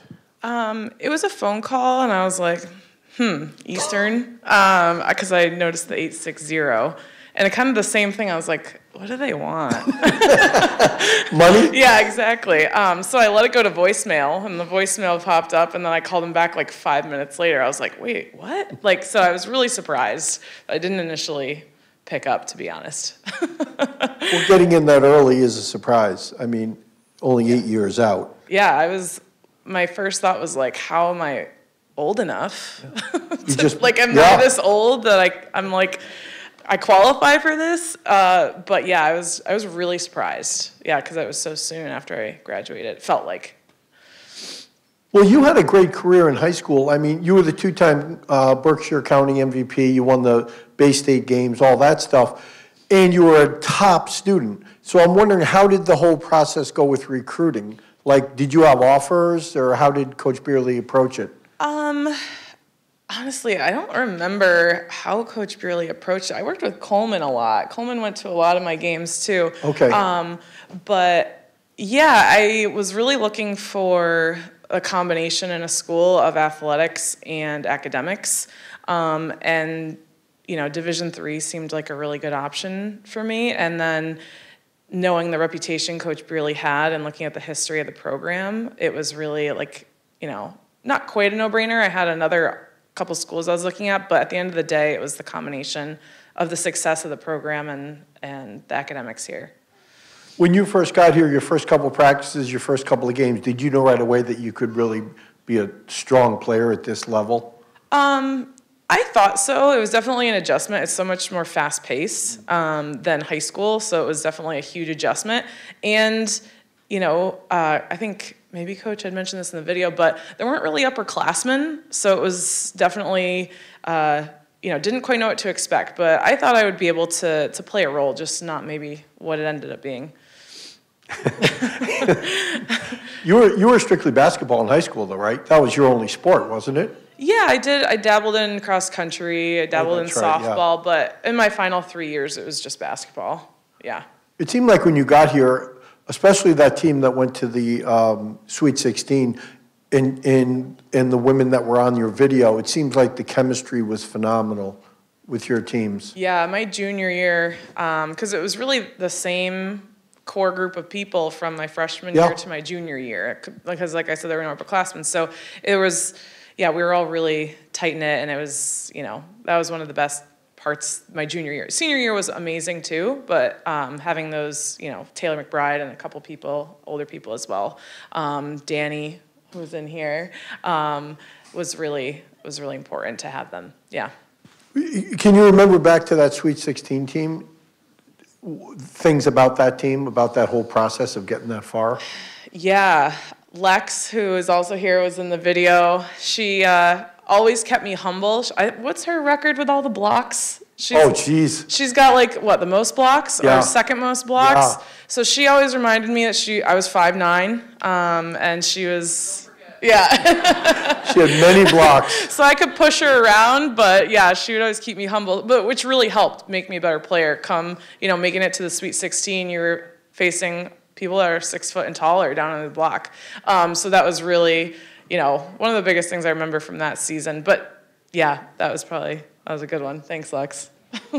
They talk so much about your rebounding, the people on the video, but how were you such an effective rebound? My guess is that you were very good at anticipating where the ball was going to come off. Where it was going to come off, and I think I just truly thought or knew, like, I was stronger than anyone I was going against, so I'm like, no one's going to push me out of the way. I just kind of bullied my way in there, but it was some anticipation, but a lot of just grit and determination, yeah. I know you talk about what you've done since leaving. You haven't been gone that long, but still. I haven't been gone that long. I coached a little bit of boys basketball, like 5th through 8th grade boys, and I'm currently working at a health resort as an exercise physiologist, so still kind of involved in athletics in that way. And then don't you have your own business? Yes, that's on the side, so I kind of forget to mention it sometimes. But yeah, exercise physiologist, running my own thing on the side, doing a lot of exercise programming and testing like that, yeah. Is that something, at what point in your life, or when you were at Eastern, at what point did you realize, because I think you were a soc major, right? Yeah, I started off sociology, which, I didn't really know what I wanted to do. But I had switched. Dr. Sinchenko is in here. He was a great advisor and kind of guiding me, really pushing exercise physiology. Still wants me to get a PhD at some point, I'm sure. But he was a very big influence in kind of guiding me into exercise physiology, yeah. Well, who were some of the other people that had a big influence on you, either as a teacher or as a coach or even a teammate? Yeah, Coach Burley, of course. She was amazing for 4 years. She came to my wedding a few years ago. So she was, such an important, definitely someone I could call at 9 o'clock at night, the night before a game or the night before something was about to happen. Dr. Switchenko, like I mentioned, Dr. Chatterton is another one that he was a big influence on me. And then my teammates, of course. Just keeping me honest, keeping me humble, keeping me in check. But I would say those three, professor and coach were the biggest. You just seem like in your whole life, even before and after Eastern, I think, and what they alluded to on the video a lot is just a discipline in your life. Yeah, for better or worse. It's always been that way? Yeah, right, yeah. Yeah, always, just, it's got to get done, and you figure out a way to do it, whether it's athletically, academically, you just kind of push through and you'll come out the other side. Well, last question, who was one or more of the biggest influences in your life, like when you were young, growing up and starting to play basketball? Yeah, I think one of the things I remember earliest related to basketball was my parents played in a co-ed basketball league. Your parents played? Yes, in a co-ed basketball league, and we would be on the side watching them play, which was really funny. No offense, Mom, but she's like 5'1", and my dad's like 6'4", so it was a fun thing to watch. So I was like exposed really, really early to basketball. So yeah. You knew right away? Was there a certain point when you were very young, like, hey, I'm going to play in high school and I think I'm going to play in college? Yeah, it was never really quite a second thought. It was always just like, this is what I'm going to do. Yeah, I'm going to play straight through. I love playing basketball. Yeah. You definitely did it. Yeah. Thank you. Thank you so much. Congratulations. Thank you. Thanks. Presenting Jill with her Hall of Fame plaque, pendant, and lapel pin is her former coach, Eastern's head women's basketball coach, Denise Beerley.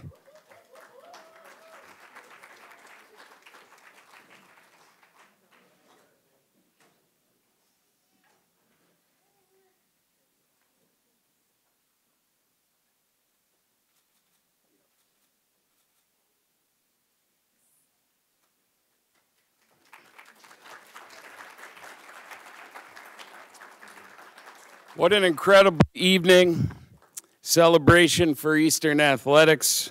Putting together this type of program takes a lot of help from many different people.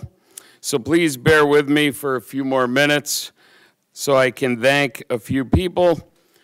On behalf of the committee, I would like to thank the members of the university's administration, the Division of Student Affairs, Institutional Advancement, and the Alumni Association for their continuing support of our Hall of Fame.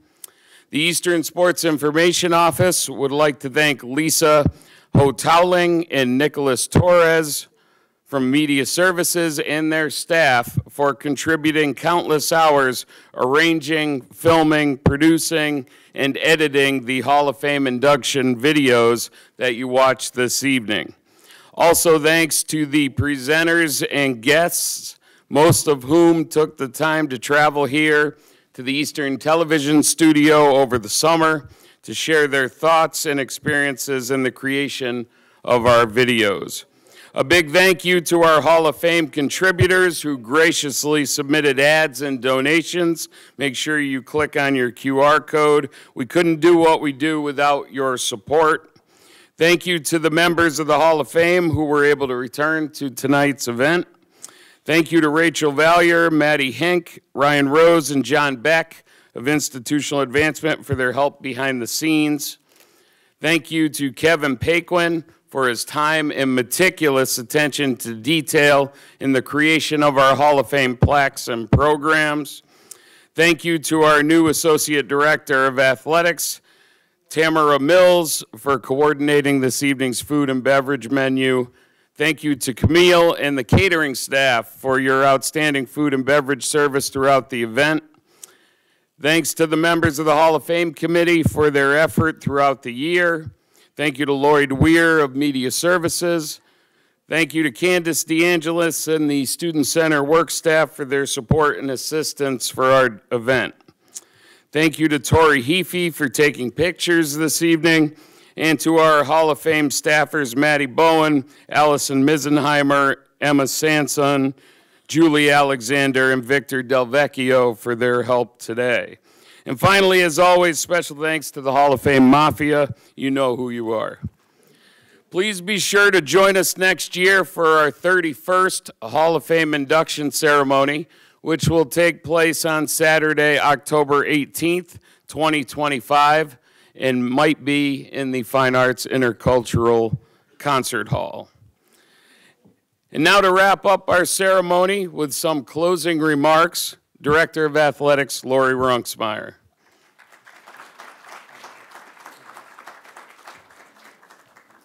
Thanks, Mitty, and thanks for everything you've done to make tonight happen. I'd like to start out by saying a final congratulations to everyone that was honored tonight. Please join me in saying congrats.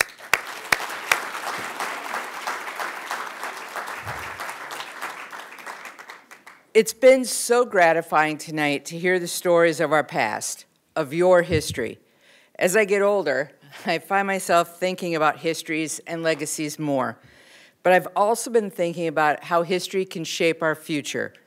So tonight, I'd like to ask everyone in this room to think about your legacy as a member of the Eastern Connecticut athletic family and what your choice to be a part of our future could be like and what it could do for the athletes that are still to come.